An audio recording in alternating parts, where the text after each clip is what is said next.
Et notez que sous l'impulsion donc du ministre de l'Éducation nationale, les secrétaires généraux du dit département ministériel ont reçu récemment les chefs d'établissement de la capitale gabonaise et ses environs. L'objectif était bien sûr de trouver les solutions aux problèmes qui minent le bon fonctionnement de ces administrations. Cabrel Guilain, les mamies, les images de Jean-Pierre Moussoumi.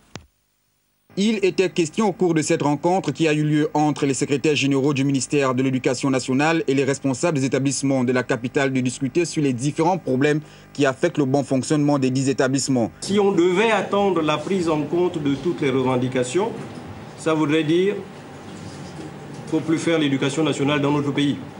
Des problèmes qui trouvent leur source il y a 12 ans, parfois même plus. Ça nécessite du temps. Le problème d'insécurité a été longuement évoqué au cours de cette rencontre. J'imagine que les mêmes élèves qui demain vont certainement revendiquer des bourses, je crains qu'on ne puisse pas les contenir. Lorsqu'il y a un mouvement de grève qui se passe, des élèves comme certains éléments de l'extérieur arrivent au sein de l'établissement ou aux abords de l'établissement, se mettent à casser soit des véhicules ou autres. Lorsqu'il y a ces casses-là, les factures sont ramenées directement au bureau de Madame le proviseur.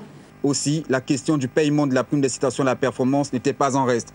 Un certain nombre de sujets ont été évoqués, parmi lesquels le problème de la PEP, parmi lesquels le problème des examens, que nous avons ébauché ensemble et que nous allons trouver les voies et moyens pour que la reprise des cours soit effectuée en bon escient. Malgré plusieurs échanges avec la tutelle, la question de la reprise des cours reste conditionnée par le paiement de la prime d'incitation à la performance.